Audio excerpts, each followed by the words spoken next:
A Qualicorp acredita que tudo isso vai passar.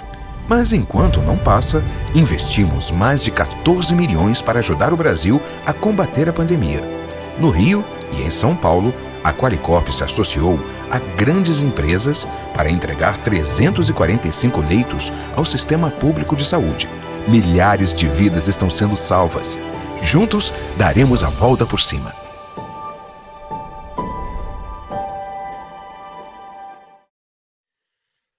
Meus amigos, boa tarde a todos. Uma alegria, uma honra estarmos aqui reunidos para o painel número 126 dessa conferência histórica que a Ordem dos Advogados está realizando. Quero inicialmente agradecer ao presidente Felipe Santa Cruz a honra que me concedeu de estar participando desse painel. Estamos aqui reunidos com 3 extraordinários juristas, 3 pessoas por quem eu tenho a maior admiração. Já queria conhecê-los há muito tempo. Estamos aqui com o doutor Eduardo Talamini. Bem-vindo, doutor Eduardo. Muito obrigado pela participação. Doutora Laiana Pial, muito obrigado também. Doutor Antônio Cabral.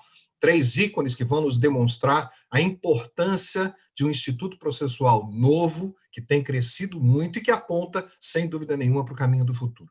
Vamos dar início imediatamente às apresentações. Tenho certeza que todas as senhoras e senhores sairão daqui enriquecidos com a qualidade das apresentações que temos a seguir. Vamos iniciar, de acordo com o que havíamos previsto, com a exposição do nosso querido amigo Eduardo Talamini. Bem-vindo, Eduardo, por favor. Muito obrigado. Muito obrigado. É uma satisfação participar de mais esse evento da OAB, do Conselho Federal da OAB. Meus cumprimentos aos queridos colegas de painel, é uma satisfação reencontrá-los. Meu agradecimento ao doutor Rony Pros Duarte, pessoa que me formulou esse convite. Como disse o doutor Paulo Brincas, é um tema novo, o do negócio jurídico processual. Então, dentro da distribuição de subtemas que nós aqui definimos, coube-me uma apresentação inicial, um esboço geral dos negócios processuais, ainda que já com alguns approaches em relação aos aspectos mais problemáticos relacionados com pandemia. Mas os meus 2 ilustres colegas e queridos amigos que falarão em seguida farão já uma abordagem específica, mais específica do tema. Não se falava de negócio jurídico processual há 12 anos no Brasil, há 15 anos no Brasil. Isso, em grande medida, poderia ser pura e simplesmente uma questão dogmática, em grande medida era uma questão ainda também ideológica, político-ideológica. Primeiro, para me explicar do que é que eu estou falando quando eu penso aqui no negócio processual, falando genericamente da classificação dos fatos e atos jurídicos. Nós temos fatos que independem da voluntariedade humana para sua própria ocorrência, como eventos da natureza, ou um evento que aconteça com alguém contra a sua vontade, sua morte, por exemplo. Aí nós temos fatos jurídicos em sentido estrito. Nós temos atos jurídicos que são condutas humanas voluntárias, mas em casos em que, em hipóteses normativas, para as quais a vontade só é relevante na própria prática da conduta, não da definição do conteúdo dos efeitos jurídicos. E nós temos, finalmente, hipóteses de atos jurídicos em sentido amplo, para os quais a vontade é relevante, não só no que tange a voluntariedade da conduta em si, como para a formatação, digamos assim, dos efeitos jurídicos, como para o próprio desenho das consequências jurídicas. E aqui, então, nós vamos aludir a esses negócios jurídicos em sentido estrito. Muito bem, negócio jurídico é isso. O negócio jurídico pode ser unilateral, alguém pode, sozinho, dentro de certas condições, dentro de certos pressupostos, fazer esse desenho de efeitos jurídicos pretendidos, como também ele pode ser bilateral, ou seja, 2 partes celebram um negócio jurídico para ali, então, definir conjuntamente quais são as consequências jurídicas pretendidas. Nesse caso, nós vamos falar também em convenções, e no processo civil, especialmente os negócios jurídicos processuais bilaterais, são, enfim, convenções. Na prática, nós sabemos, no discurso geral, nós temos aludido, é o nome do painel, nós temos aludido a negócios jurídicos processuais, mas temos em mente, prioritariamente, convenções, ou seja, negócios jurídicos bilaterais processuais. E eu dizia que, por muito tempo, não se cogitava de negócios jurídicos processuais. Para isso havia, por um lado, uma razão histórica, político-ideológica, que era a da afirmação do caráter público do processo. Por muito tempo, pensou-se em processo como sendo uma extensão, uma derivação, um efeito do direito material. É aquela ideia da ação como direito material em pé de guerra, ou com uma relação processual sendo uma extensão, uma novação da relação jurídico-material, e assim por diante. Nós sabemos, isso já é coisa sedimentada há praticamente 2 séculos, ou mais até, nós sabemos que se reconheceu o caráter público da relação processual, a função pública do juiz e a própria natureza pública da ação. A ação, então, é um direito que se volta contra o Estado, jurisdição, em face do Estado, pedindo-se a ele que providencie a tutela, que providencie a proteção jurisdicional. Então, nesse discurso de publicização do processo, muito provavelmente houve aí uma perda de relevância, um abandono da consideração da relevância da vontade, da expressão da liberdade dos sujeitos, das partes. Mas a verdade é que, ao fim e ao cabo, ainda que nós tenhamos aí uma atividade pública, é uma atividade que se desenvolve para a proteção e no interesse dos usuários da jurisdição, dos consumidores da justiça, das pessoas, enfim, dos jurisdicionados. E, portanto, há que se reconhecer uma ampla esfera de liberdade deles nessa atuação. E essa liberdade sempre existiu, ela jamais foi suprimida, mesmo no período de maior afirmação do publicismo processual, de modo que nós sempre convivemos com negócios processuais típicos, ou seja, expressamente previstos na lei. Então, a cláusula de eleição de foro, outra coisa não é, senão um negócio processual. A cláusula que convenciona a redistribuição do ônus da prova, sempre presente já em ordenamentos vetustos, é uma convenção processual. A própria convenção arbitral, a cláusula arbitral ou o compromisso arbitral, são negócios jurídicos processuais, pelo qual as partes escolhem o seu próprio juiz, né, retiram isso da jurisdição estatal para levar para a jurisdição arbitral. Isso sempre existiu, mas dogmaticamente, o que se dizia, o que passou a prevalecer de um dado momento em diante, foi o seguinte discurso. Não, o que há de negócio jurídico nesses exemplos, nessas hipóteses, é material. Dentro do processo, o que se tem é sempre, tão somente, quando muito, um ato jurídico. Então, para ficar no exemplo clássico, que é o da convenção arbitral, um negócio processual por excelência hoje, não há dúvidas disso. O que diziam os doutrinadores? Vittorio Denchi, por exemplo, um grande processualista italiano, ele dizia, não, a convenção arbitral em si é uma pactuação material, jurídico-material. Tanto que, mesmo existindo essa pactuação, eventualmente, um dos convencionantes promove ação judicial, e se o outro não disser nada, vai haver ação judicial a despeito daquele negócio. E daí ele dizia, para que não caiba a ação judicial, o réu vai ter de arguir a existência da convenção. Então, dizia ele, o que gera efeito dentro do processo não é o negócio jurídico. O que gera efeito dentro do processo, nesse ponto de vista, é o ato de defesa, de arguição da existência da convenção processual. E assim, então, descartava-se propriamente a configuração de um negócio processual. A verdade é que essas concepções acabam sendo necessariamente alteradas quando o direito positivo, quando o ordenamento jurídico, mais ricamente do que o direito posto na lei, quando a experiência jurídica amplia o leque de negociação processual, digamos assim. E o ordenamento brasileiro, para simplificar aqui o discurso, deixá-lo mais curto, o ordenamento brasileiro teve uma virada total, que foi o artigo 190 do novo Código de Processo Civil, do atual Código de Processo. É uma regra sem equivalente no direito comparado, não existia, pelo menos quando ele surgiu, não deve existir nada tão amplo, com um alcance tão grande quanto ele. É uma regra que autoriza as partes à celebração de convenções processuais que versem sobre aspectos do procedimento ou sobre faculdades, ônus e direitos que eles tenham dentro do processo, ou seja, que versem sobre efeitos processuais. Então, isso que é um negócio jurídico processual. É todo aquele negócio jurídico que disciplina efeitos atinentes ao direito processual. Esse negócio pode ser pactuado antes do processo, é o que diz o próprio artigo 190. Ele pode ser pactuado dentro do próprio processo também. Mas mais do que isso, mais do que o loco em si, mais do que o local em que ele ocorre, o que importa é o tipo de efeito que ele gera. É por isso que ele é processual. Há exemplos de negócios processuais que são celebrados antes do processo e que se prestam justamente a evitar que exista processo. Poderia citar a própria Convenção de Arbitragem, mais uma vez, ela se destina a afastar o processo judicial para que ocorra um processo arbitral. Alguém me responderá, mas aí ainda assim o efeito disso é, em algum momento, a potencialidade de um processo, ainda que arbitral. Ok, mas então eu dou outro exemplo, é a cláusula de non petendo, é a pactuação, é o negócio jurídico pelo qual as partes se obrigam a não demandar por um dado período, o que já foi muito controvertido no passado, e precisa ser sempre examinado sob a ótica, inclusive, do risco de abuso ou desvio, mas que é perfeitamente concebido e tem hoje extrema existência concreta. Pactos pelos quais as partes se obrigam a não iniciar um processo judicial são uma realidade mais frequente do que imaginamos. Às vezes, eles são postos nesse estado puro.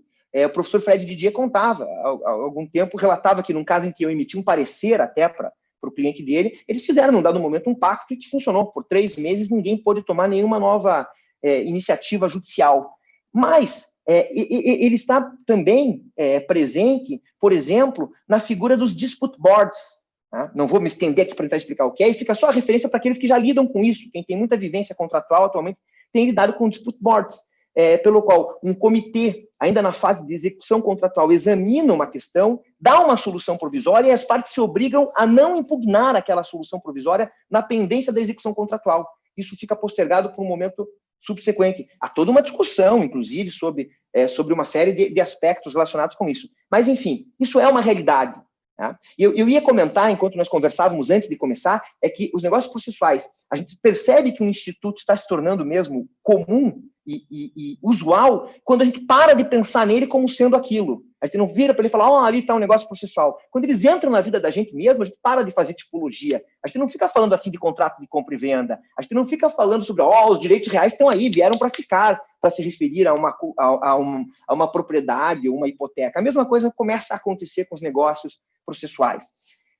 Há pressupostos de admissibilidade para os negócios processuais. O Código de Processo Civil usou como modelo inspirador para ampla admissão, para essa generalização da admissibilidade, usou como modelo a convenção arbitral. O raciocínio simplório, mas argumentativo usado na época foi mais ou menos o seguinte: ora, se eu posso até mesmo excluir a realização de um processo judicial, por que eu não poderia fazer um processo judicial à minha maneira, do meu modo? Se há casos em que eu posso retirar de ação o juiz estatal e desenhar o meu processo numa arbitragem, por que eu não posso fazer isso dentro do próprio processo judicial? Então, o parâmetro geral que o Código usou para a admissibilidade dos negócios processuais foi causas que admitam autocomposição. É uma redação boa se comparada com a infeliz regra, a única disposição ruim, eu diria, da lei de arbitragem. A lei de arbitragem é uma lei boa e que pegou, coisa raríssima no Brasil. Ela tinha 2 disposições ruins. Uma, artigo 25, que foi revogada na reforma. A outra é a que alude a direito patrimonial disponível como sendo pressuposto de arbitrabilidade, quando, na verdade, não é o direito material que tem que ser disponível, é a pretensão de tutela judiciária, porque é disso que eu disponho, é isso que eu negocio na arbitragem. Eu não abro mão do direito material, eu abro mão de ir ao judiciário. Aqui, a lei já foi mais inteligente, o legislador foi mais atento. Causas que admitam autocomposição, que é algo muito mais amplo do que direitos disponíveis, direitos materiais disponíveis. Eu tenho causas que envolvem direitos que não são disponíveis, mas que admitem autocomposição. As ações ambientais, as ações coletivas de direitos difusos envolvem a possibilidade de um termo de ajuste de conduta, uma autocomposição. Elas, então, em alguma medida, comportarão negócios processuais. As causas que envolvem o poder público admitem, no geral, autocomposição. Os conflitos do poder público normalmente podem ser resolvidos fora do poder público, fora do judiciário. Essa é a normalidade das coisas, são excepcionais as hipóteses de intervenção necessária do judiciário. Portanto, aí também há um amplo campo de admissão de negócios processuais. Pois bem, esse é o pressuposto objetivo. Sobre o aspecto subjetivo, há a questão da capacidade dos sujeitos. Não vou me estender nisso, porque não me parece aqui que isso seja o ponto problemático agora, nesse momento. Mas o que eu gostaria de acrescentar nesses últimos 2 ou 3 minutos, combinamos de falar menos do que os 20, e sim apenas 15, o que eu acrescentaria é que, ainda que sendo melhor do que a redação da lei de arbitragem, o Código, no artigo 190, ora disse mais do que deveria, ora disse menos. Porque nem sempre a a admissibilidade de autocomposição na causa será propriamente o parâmetro verificador do cabimento do negócio jurídico-processual. Eu diria que esse é o parâmetro médio para quando estamos negociando posições jurídico-processuais fundamentais que sejam verdadeiramente faculdades processuais, cuja disposição pode interferir no próprio destino do processo. Então, para eu pactuar que só vai ter um grau de jurisdição, eu preciso, de fato, que a causa admita autocomposição. E tenho, por outro lado, de verificar se isso está completamente na minha esfera de disponibilidade. E aqui daí não tem nada a ver com o pressuposto de admissibilidade, mas sim com saber se eu estou pactuando um direito que é meu. As causas que têm reexame necessário envolvem, além do meu direito à apelação, um reexame necessário de qual eu não posso dispor. Portanto, aí não vai ser possível a pactuação de um único grau de jurisdição. Eu posso pactuar, não apelar, mas não vou pactuar que tenha só um grau de jurisdição. Tá? Mas, enfim, o que eu dizia é que admitir a autocomposição é um parâmetro médio, mas para negócios processuais que interfiram puramente no procedimento, eu não preciso nem que a causa admita a autocomposição. É o caso do calendário processual, tipificado no artigo 191. Um calendário processual pode ser feito em qualquer causa. Isso já está razoavelmente assente, pelo menos em doutrina, de que aqui não há necessidade da admissibilidade de autocomposição. Por outro lado, haverá negócios processuais, e sei que o professor Cabral falará desses, há negócios processuais que interferem sobre o próprio objeto de cognição do juiz. Por exemplo, os negócios processuais que restringem os meios de prova. Só caberá a prova documental. Ou aqueles que estabelecem parâmetros interpretativos, aqueles que definem como deverão ser interpretadas determinadas regras. A nova lei de liberdade econômica, inclusive, trouxe regras expressas a esse respeito. Eu diria que, nesse âmbito, em que há uma perspectiva de que o negócio processual interfira sobre o próprio resultado do direito material, aqui eu preciso mais daí do que a admissibilidade da autocomposição. Aqui eu vou precisar, verdadeiramente, de disponibilidade no direito material. Não que eu esteja me dizendo, ou sendo contraditório com o que eu disse antes, eu apenas quero enfatizar que, nesses casos, eu tenho negócios que, em certa medida, são dúplices. Tem uma dupla face. Eles têm uma dimensão processual e uma eficácia jurídica também jurídico, e uma eficácia jurídica também material, também substancial. Não é novidade no ordenamento. A hipoteca, por exemplo, já tinha essas características. A hipoteca é eminentemente um negócio processual no que tange a fixação de responsabilidade executiva, mas também tem várias facetas e dimensões essencialmente substanciais. Então, me penitenciando pela verdadeira metralhadora que eu fui aqui, eu me despeço aqui com 16 minutos, passando a palavra ao nosso moderador, doutor Paulo Brincas, e agradecendo a atenção e paciência que me dedicaram. Obrigado, um abraço a todos. Eduardo, nós é que agradecemos. Eduardo acabou de mostrar por que, além de ser um dos melhores juristas do país, ainda é também um homem que sabe controlar seu tempo. É impressionante a quantidade de informações que nos trouxe num tempo tão pequeno. Muito obrigado, Eduardo. Poderia narrar, obrigado, poderia narrar corridas de cavalo, diga a verdade, né? Tô bom para isso. Muito bom.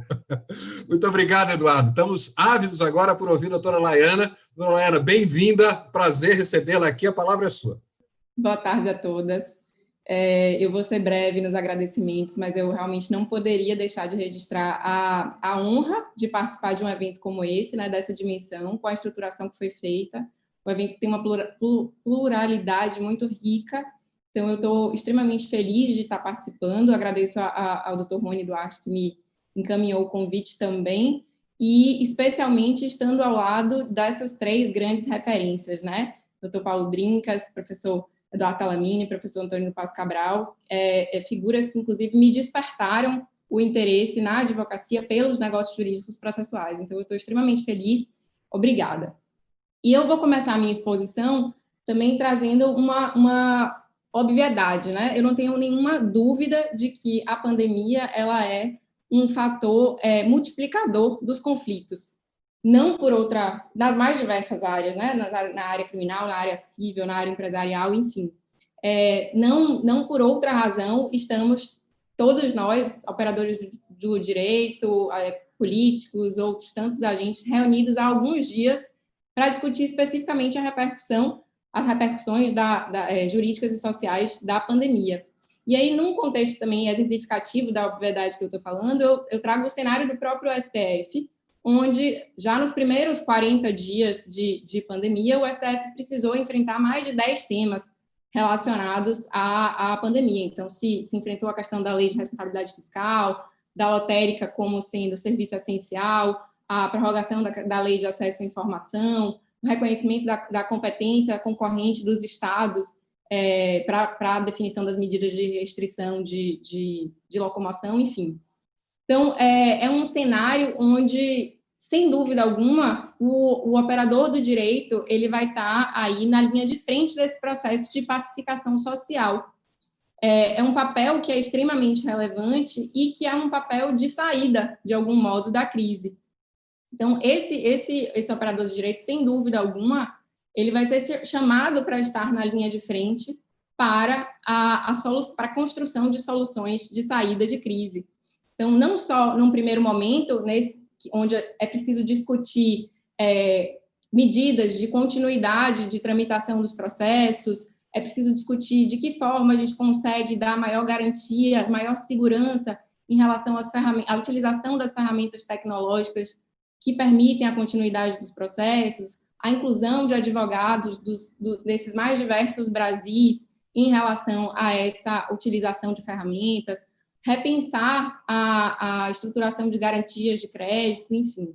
Então, é um momento de multiplicação exponencial de conflito, onde é extremamente importante que todos nós estejamos pensando, ressignificando institutos jurídicos tradicionais e ampliando essa caixa de ferramentas na construção de soluções. E aí é que é um ambiente quase de cooperação forçada, eu diria assim. As partes agora estão obrigadas a cooperarem sob pena de verem inviabilizadas as suas atividades econômicas. Então, os negócios precisam continuar acontecendo, os processos, eventualmente, precisam continuar tendo uma tramitação acelerada, e é nesse ambiente que me parece que os negócios jurídicos processuais ganham ainda maior relevância. A gente conversava um pouco antes de começar falando sobre o negócio, essa discussão sobre o negócio jurídico processual pegou, não pegou, e eu não tenho dúvida de que pegou, e acho que é importantíssimo que o advogado e a advogada se assenhore dessa ferramenta, porque essa, sem dúvida alguma, é uma ferramenta de saída de crise. Cabral sempre fala, e eu acho interessantíssima a abordagem, de como o negócio jurídico processual ele promove esse rearranjo entre o direito material e o processo. E isso é extremamente interessante, porque você começa a enxergar a troca que acontece entre o direito material e o processo. Eu entrego uma vantagem no plano de vista do direito material e eu consigo uma modificação no processo. Eu trago um racional para essa utilização do negócio jurídico processual, que me permite, inclusive, uma melhor defesa da validade desse negócio. Então, esse é o meu primeiro ponto que eu queria destacar aqui na exposição, chamar a atenção do operador do direito para a importância do papel que ele desempenha num momento como esse e chamar a atenção do advogado, da advogada, para a importância de se assenhorar desse instituto, que é um instituto que permite, finalmente, que a gente não aplique a mesma solução para todos os casos. Ninguém melhor do que o advogado, a meu ver, que vou estar sempre aqui puxando a sardinha para o advogado, ninguém melhor do que o advogado para saber quais são as peculiaridades da causa. A lei é feita para ser abstrata. É você, advogado, que conhece o negócio, que está próximo do interesse do empresário, que está próximo do interesse da parte, que vai entender de que forma melhor acomodar os interesses das partes. E quando a gente discutia sobre o negócio jurídico processual e sobre as possibilidades de renúncia de recurso, enfim, os mais diversos negócios jurídicos processuais, eu sempre pensava qual advogado vai aceitar a renúncia de um recurso, por exemplo. Porque às vezes a gente troca aqui as peças de contrato e aí você acha que do outro lado não vai ter outro advogado, né? Você manda um contrato cheio de cláusulas que vão e voltam, enfim. E aí eu pensava, que cenário eu vou aceitar renunciar a um recurso? E a pandemia me trouxe um exemplo prático disso que eu queria compartilhar com vocês hoje. Aqui na Bahia, a gente tem alguns condomínios litorâneos com casas grandiosas, enfim, que não estavam conseguindo ser vendidas, porque exatamente pelo valor do preço, enfim, as pessoas não estavam comprando. E num cenário de pandemia, o que aconteceu foi que diversas pessoas começaram a procurar esses imóveis para sair desse cenário de apartamentos menores, enfim, para permitir estar num espaço mais aberto. Essa ansiedade, essa vontade de mudar de ambiente, ela não veio acompanhada de um acréscimo financeiro. Então, em geral, esses possíveis compradores, eles não têm como pagar integralmente o preço, mas eles querem antecipadamente a posse. Então, você tem duas partes que querem ali, imaginem vocês, eu tenho duas partes que estão querendo celebrar o negócio, um quer vender, o outro quer comprar. Num cenário ordinário, nenhum advogado costuma recomendar a antecipação da posse, porque é exatamente onde você vê o problema recair no judiciário, porque você não recebeu o pagamento do preço, você já entregou a posse e a retomada ela é difícil. E aí, num cenário como esse, como é que o advogado assume o papel de protagonista, de viabilizar o negócio? Qual é o anseio das partes em relação a isso? Como é que eu posso trazer para a parte que quer vender um pouco mais de segurança, um pouco mais de previsibilidade, um pouco mais de celeridade dentro do processo? Um negócio jurídico processual, por exemplo, de renúncia a recurso da decisão interlocutória que determina a reintegração liminar da posse. Então, eu vou prever no meu contrato, e aí eu vou trazer lá o artigo 421 do Código Civil, que foi introduzido pela Lei de Liberdade Econômica, que é uma condição essencial do negócio, da antecipação da posse, que a parte renuncie ao recurso referente à impugnação dessa interlocutória que autoriza a minha reintegração liminar. Então, eu trago uma vantagem do ponto de vista material e eu consigo um negócio processual que me parece dificilmente poder ser questionado. E é um negócio que está acontecendo. Então, eu estou saindo da abstração do negócio jurídico processual como algo que dificilmente, culturalmente, as partes, os advogados não aceitam, para ser algo que é plenamente viável. Uma outra situação que aconteceu concretamente com a gente também no escritório, com clientes que a gente patrocina, são clientes que têm uma série de parceiros comerciais, que têm uma série de contratos, mas que um desses contratos, eventualmente, acabou indo ao judiciário para discussão de eventual questão, uma questão específica de perícia. E essas partes, que são parceiras empresariais, elas precisam resolver aquele único litígio entre elas estabelecido, e durante a pandemia, a realização da perícia está comprometida por uma série de questões de cada um dos tribunais, especificamente aqui do Tribunal da Bahia. E essas partes consensualmente estabeleceram, então, com o processo já em curso, que elas não mais queriam uma perícia determinada com um perito do juízo, mas sim uma perícia que fosse executada consensualmente, com um perito consensual.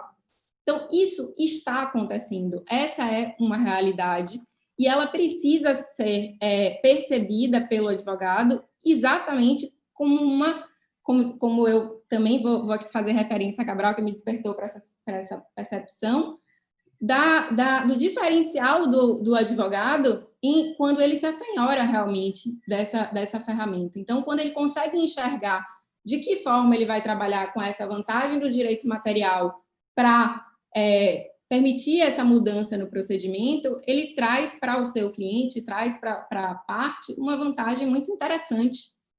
Então, eu não tenho dúvida de que o negócio jurídico processual é uma ferramenta que que coloca realmente o advogado no papel de protagonista, né, o papel de conseguir melhorar o processo, melhorar a condição do negócio jurídico material em si, que é relevantíssimo, que tem ganhado uma proporção ainda maior agora.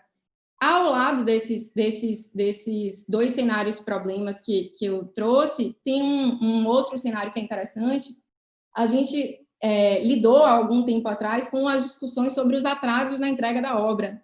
E dentro desses problemas, o que se chamava muita atenção era a dificuldade das incorporadoras em realizarem a prova, né, do atraso e tudo mais. E, para isso, inclusive, foram criadas leis específicas para disciplinar essa questão do atraso, muitos julgados, enfim.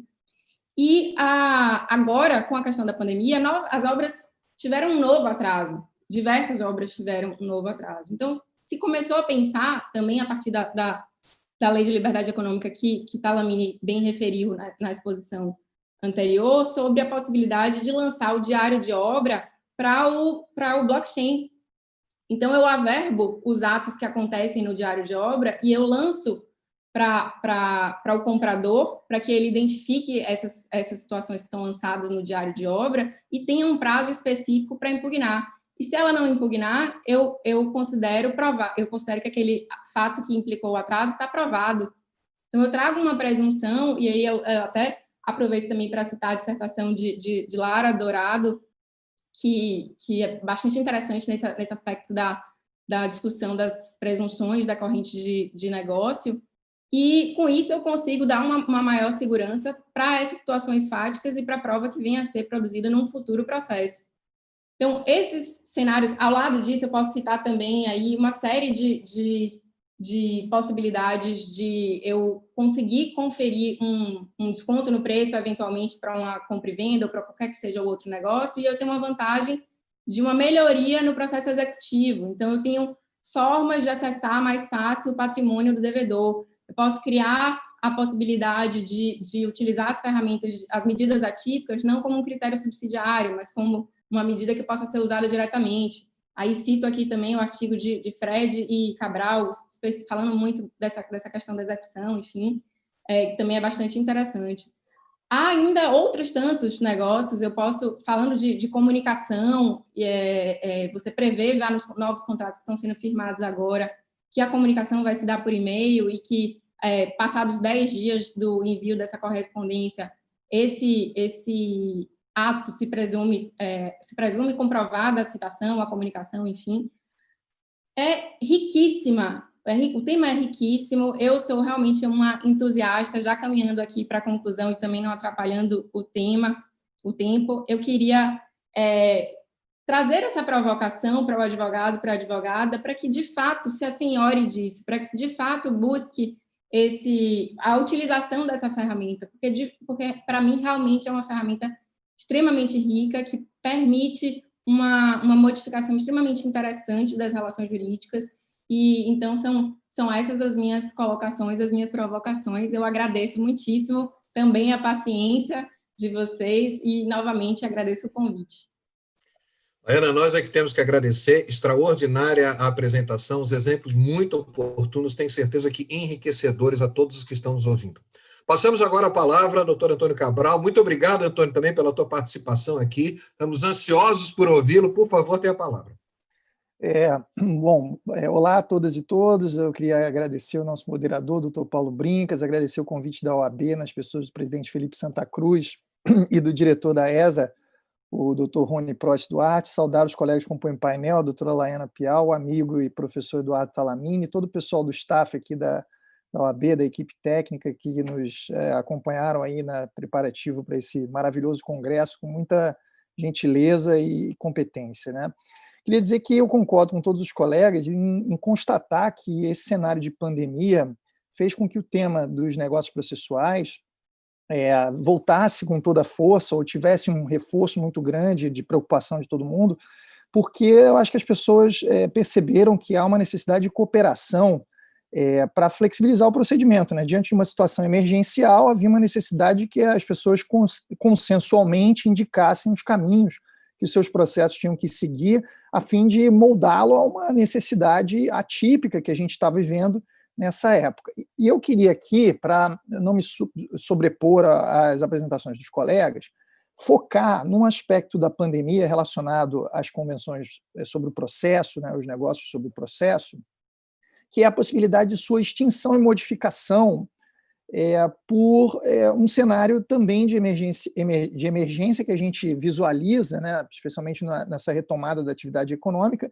em que o mundo vai estar mais empobrecido, as pessoas vão ter dificuldade de cumprir os contratos, em que várias coisas aconteceram absolutamente excepcionais nesses últimos meses, e muitas vezes a gente vai ter que lembrar que, assim como os contratos, os negócios processuais também podem ser incumpridos, né?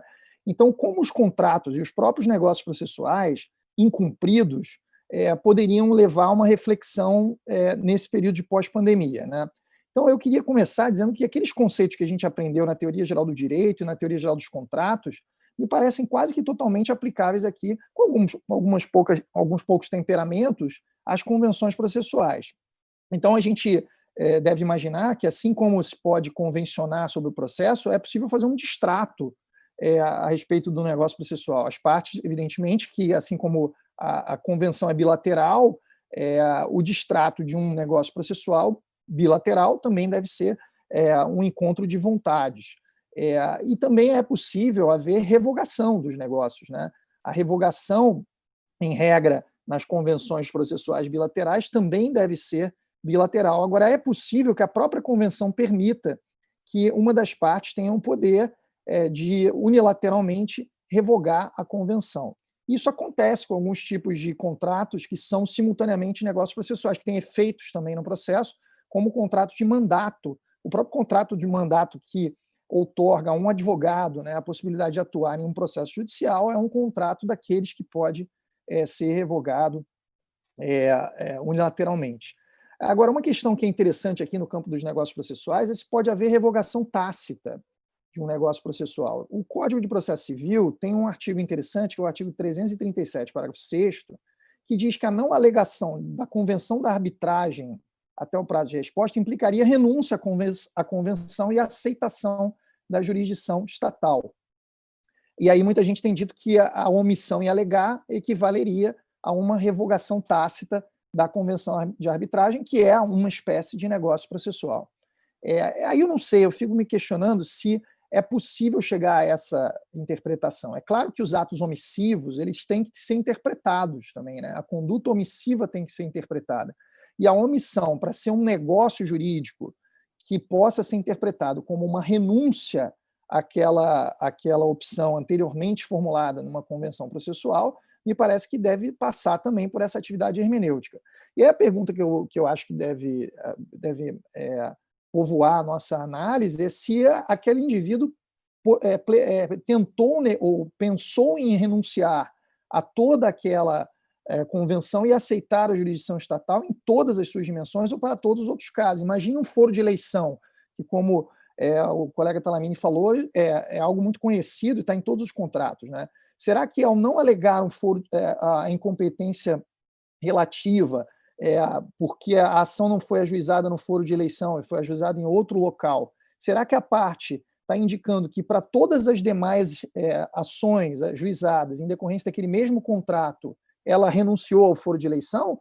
Ou a omissão em alegar a incompetência relativa pelo desrespeito ao foro de eleição somente vale naquele processo, né? Então a gente tem que dimensionar, talvez, a extensão em que a vontade das partes em não alegar, quer dizer, que é uma vontade omissiva, representa uma renúncia àquela convenção que poderia gerar efeitos não só para aquele processo, mas para todos os outros, ou se aquela renúncia está limitada apenas àqueles autos, que é o que eu imagino que deva ser a interpretação mais corriqueira.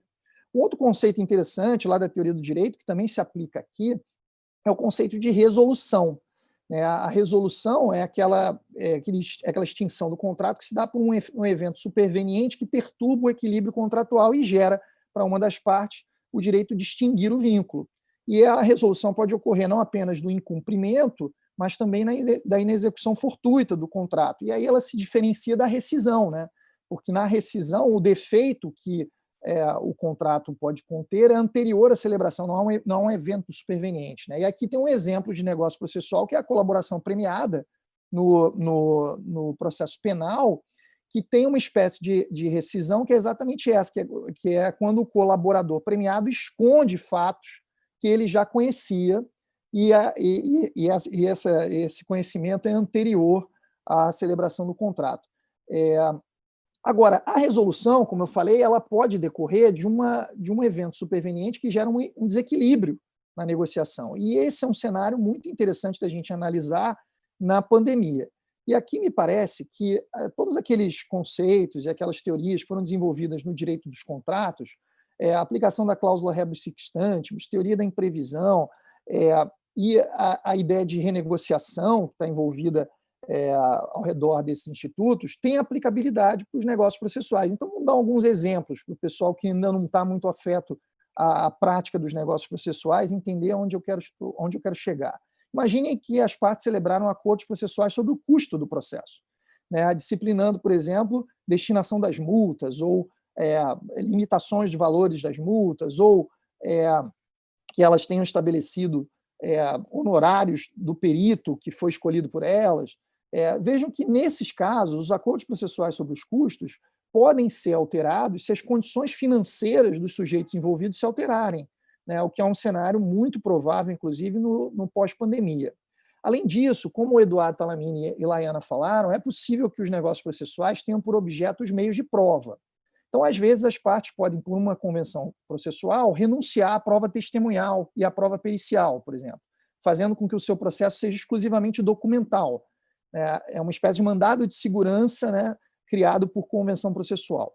Vejam, essas convenções de renúncia a outros meios de prova que não a prova documental podem ser adaptadas, modificadas, revistas, se os convenentes demonstrarem que os documentos que estavam em seu poder e que eles pensavam poder bem comprovar a sua pretensão, a sua defesa, foram destruídos ou foram perdidos num incêndio, num enchente, etc. Isso é um fato superveniente que altera as circunstâncias da negociação e que, no meu modo de ver, se demonstrarem, né, que foram fatos imprevisíveis e que não houve culpa dos convenentes, poderiam levar a essa modificação do contrato. A pergunta seguinte que a gente pode fazer é como se daria essa modificação, né? No direito privado, muito se discute até se existiria um dever de renegociar em certas hipóteses, né? Alguns autores de grande quilate defendem que esse dever existe ou não existe, né? Então, essa questão é uma questão polêmica, mas, de toda maneira, há uma tradição no Brasil de imaginar que os acordos e convenções em geral, os contratos e convenções em geral, podem ser modificados, inclusive, por ações na justiça. E quem operaria essa modificação, na ausência de um acordo das partes, seria o próprio juiz. É uma tradição que levou o judiciário brasileiro a ter até um ativismo muito grande de meter o nariz nas relações privadas em nome da manutenção de um suposto equilíbrio contratual. O problema do equilíbrio contratual, no meu modo de ver, é o risco do juiz que não é parte na negociação interferir no sinalagma e, a partir dessa interferência, acabar quebrando o cerne da negociação, que é a troca de prestações e contraprestações dentro de uma lógica negocial entre aqueles contratantes.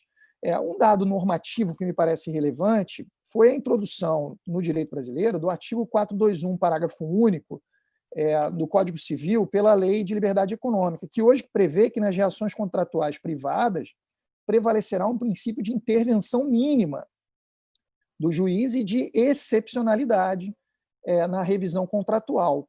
Então, me parece que essa mesma lógica, que é uma guinada que o Brasil está seguindo na direção de conter o judiciário nessa interferência nos atos negociais, essa mesma lógica me parece ser aplicada também às convenções processuais. E eu tenho visto assim, os autores civilistas que têm comentado a Lei de Liberdade Econômica, às vezes parecem fazer certos manifestos ideológicos contra esse dispositivo, dizendo que jamais o legislador poderia dizer que o juiz não poderá rever os contratos ou que a sua intervenção será mínima. Me parece que é uma desconsideração da norma, que é uma norma bem explícita a respeito dessa intervenção ser mínima e excepcional, que não cabe no direito brasileiro positivo. A gente pode até ser desgostoso desse rumo que a legislação está seguindo e pensarmos que, de lege ferenda, o Brasil poderia adotar outro posicionamento, mas desconsiderar uma regra tão clara assim me parece impossível e, como juristas, nós temos que levar em consideração essa mudança normativa que, no meu modo de ver, aponta claramente para uma restrição da possibilidade de modificação dos contratos e também das convenções processuais pelo juiz. Porém, a modificação das convenções processuais pode ser feita pelas próprias partes. E esse é o último ponto que eu acho que eu queria trazer, né? Se as próprias partes podem contratar, elas também podem fixar diversos parâmetros e cláusulas que são relacionadas à revisão e renegociação daquela avença. E isso que existe nos contratos privados também existe nas convenções sobre o processo. Um primeiro aspecto são as chamadas cláusulas de indexação, que são muito utilizadas para a remuneração de profissionais ligados à litigância, peritos, administradores judiciais, liquidantes, os próprios advogados, né? E também podem ser identificadas nas chamadas cláusulas de salvaguarda, que são aquelas que dispõem sobre a suspensão do cumprimento de uma avença se ocorrer alguma alteração intensa na base do contrato. Por exemplo, dizer que se ocorrer uma alteração intensa no câmbio, de profissionais que, por exemplo, são remunerados em moeda estrangeira, isso levaria a uma suspensão do cumprimento. Isso pode ser interessante para certos tipos de litigância internacional, até na arbitragem internacional, onde a remuneração dos profissionais for feita em moeda estrangeira, e nós temos visto nesse cenário de pandemia uma oscilação muito grande do real frente a outras moedas estrangeiras. Além dessas cláusulas de indexação e salvaguarda, eu lembro que existem as próprias cláusulas de renegociação, que determinam a reabertura de negociações, e aí usam aquelas obrigações de fazer, né, de empregar os melhores esforços, se empenhar de boa fé, né, são cláusulas muito conhecidas no direito contratual, e também as cláusulas de dificuldade, ou cláusulas de hardship, né, que são aquelas que pré-definem os pressupostos para a revisão contratual. Curioso que isso agora também foi introduzido no Código Civil explicitamente, já era algo muito praticado no direito contratual, mas agora está no artigo 421-A, inciso 1 do Código Civil, que diz expressamente que as partes podem prever expressamente hipóteses de cabimento de um procedimento de revisão contratual. Então, no campo dos negócios processuais, as partes podem dispor que a descoberta de uma prova nova poderia levar à renegociação de todas as convenções probatórias. O advento de um ato processual ou de uma fase de um processo poderia levar à reabertura de renegociação, por exemplo, sobre renúncias aos recursos. E aí as partes teriam que retornar à mesa de negociação para rever aquelas convenções processuais que foram celebradas. E uma última questão é que é interessante lembrar que essas cláusulas de revisão elas podem ser fixadas em um negócio de certificação. O negócio de certificação ele é um contrato, ao mesmo tempo em que é uma convenção sobre o processo. E ele é uma convenção que se destina a fixar a interpretação ou determinar os efeitos, o sentido interpretativo que pode ser extraído de um negócio jurídico, um contrato anterior. Então, as partes negociam para definir a interpretação possível de um ato jurídico ou de um contrato que elas celebraram antes. Em tempos de pandemia, por exemplo, diante do superendividamento das pessoas e da iminência de inúmeras situações que possam levar à revisão contratual, me parece que o negócio de certificação, que é uma convenção processual, pode ser utilizado para essa finalidade. As partes, por exemplo, não sabem se o contrato de seguro que elas têm, que se a apólice cobre uma morte que eventualmente possa acontecer por acometimento de Covid-19. Então, elas sentam numa mesa de renegociação e dizem lá, fixam a interpretação, dizendo os termos do contrato de seguro anterior, a apólice cobre o evento morte se o sinistro for decorrente de Covid-19. Então, me parece que o negócio de certificação pode ser um importante mecanismo também para esse cenário de fixar a interpretação. Vejam que o negócio de certificação ele está previsto em 3 leis no Brasil. Desde 2015, existe uma clara tendência de permitir que as partes resolvam essas incertezas contratuais, fixando a interpretação de um contrato anterior por negócio jurídico. Ele está no artigo 357, parágrafo 2º do CPC, ele está no artigo 26 da Lei de Introdução às Normas do Direito Brasileiro, a LINDB, expressamente previsto para relações de direito público, e ele foi introduzido no ano de 2019 no Código Civil, no artigo 113, parágrafo 2º, que diz que as partes podem estabelecer a interpretação de contratos por um outro negócio jurídico. Então, em conclusão, eu quero dizer que, nesse cenário de pandemia, as convenções processuais elas podem ser muito úteis para a renegociação e modificação dos contratos em geral. Elas podem, em primeiro lugar, ser objeto de renegociação, se houver necessidade de modificar as renúncias das partes sobre o processo, mas as convenções processuais podem ser também, e o negócio de certificação é prova disso, instrumento da renegociação de contratos, determinando efeitos ou sentido, a interpretação de contratos anteriores. Então, me parece que é um mecanismo que, como os colegas salientaram, aponta para o futuro e é um mecanismo que, no futuro próximo, pode ser muito útil para todos os profissionais do direito. Eu agradeço aqui a atenção, o convite que me foi formulado, a alegria de rever os colegas e devolvo a palavra ao Dr. Paulo Brincas, agradecendo também pela sua simpatia e gentileza. Muito obrigado. Obrigado, Antônio. Sensacional, como sempre, a tua exposição, muito bom mesmo. Aliás, eu até gostaria de recomendar aqueles colegas advogados e advogadas que estão nos assistindo, o ideal talvez fosse que pudéssemos rever essas exposições com calma, porque há um conteúdo tão rico, há tanta informação aqui condensada, que eu acho que seria extremamente importante pudéssemos rever com calma. Meus amigos, temos ainda uns 5 minutinhos ainda disponíveis. Vocês sabem que aqui, em função da questão da tecnologia, tudo é muito controlado, mas temos ainda 5 minutinhos aqui. Pergunta ao doutor Eduardo, doutora Laiana, doutor Antônio, se querem mais alguma intervenção breve antes de encerrar. Eduardo, por favor. A intervenção vai ser brevíssima, ela só vai ser uma provocação sem resposta. Cumprimento, doutora Laiana, cumprimento, professor Cabral.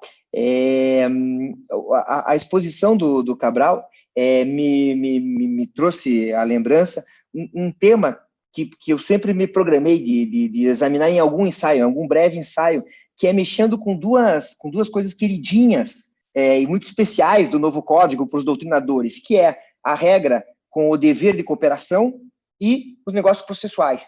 Porque o dever de cooperação, a construção, a formulação dele, tal como hoje conhecida no processo, que fala lá em dever de informação, prevenção, diálogo, etc. e tal, é uma construção original, com esses subdeveres, é uma construção original do direito civil alemão, das relações negociais. Então, se falava em cooperação para os negócios de direito material. Então, uma coisa que eu sempre tive vontade de fazer foi pensar no dever de cooperação, não no dever de cooperação processual, no processo, mas no dever de cooperação das partes convencionantes do negócio processual, do dever de cooperação acessório aos deveres estabelecidos por elas na convenção processual, que são coisas diferentes. E a pandemia, por todos esses aspectos que mencionou o Cabral, torna esse assunto mais premente, mais relevante ainda, como também a cooperação, o dever de cooperação substancial tem sido relevante para os contratos materiais, né? Então eu não pretendo examinar o tema, porque eu até não tenho resposta para as várias questões que nós poderíamos pôr aqui, mas é só mostrar como surgem questões interessantes, como a crise nos força a pensar em coisas diferentes. Criatividade, né? Eu tenho certeza que o Cabral vai querer dar uma pitadinha nesse assunto, hein, Cabral? Quer fazer alguma outra observação, Cabral? Não, só dizer que eu adiro essa ideia. Eu acho que a cooperação ela é subjacente à negociação e como os negócios processuais podem ser celebrados junto com o contrato, num momento muito anterior ao ajuizamento das ações, né? Eu acho que tem tudo a ver com o que o Eduardo falou, de pensarmos num dever de cooperação e de própria boa-fé, né? Processuais relacionados àqueles do direito privado, né? E como eles interagem, né, esses deveres. Então, é realmente uma reflexão bem interessante. Muito obrigado. Laiana? Não, eu adiro também. Eu estou aqui refletindo. Vou esperar o convite para o próximo painel para a gente discutir sobre isso também. Boa. Tá ótimo, então, meus amigos. Eu quero agradecer demais, foi uma honra ter participado aqui, professor Eduardo Talamini, professora Laiana, professor Antônio Cabral, muito obrigado a todos. Quero agradecer novamente nosso presidente Felipe Santa Cruz pela realização dessa extraordinária conferência. Nós estamos aí com mais de 110 mil inscritos. Nós não temos aqui quantos colegas estão nos assistindo, mas eu acredito que milhares de pessoas estejam nos assistindo agora. Quero agradecer doutor Rony, que é o organizador científico, presidente da Escola Superior de Advocacia Nacional, colega de Conselho Federal da Ordem, fez um trabalho extraordinário. Fernanda Marinella ajudou muito também na realização dessa conferência. E, principalmente, obrigado a você que nos assiste, tenho certeza que esse painel foi enriquecedor, foi muito enriquecedor para mim, tenho certeza que para todos vocês. Queridos amigos, muito obrigado, um forte abraço e vamos superar essa fase difícil com a ajuda de todos. Muito obrigado, um abraço, até logo.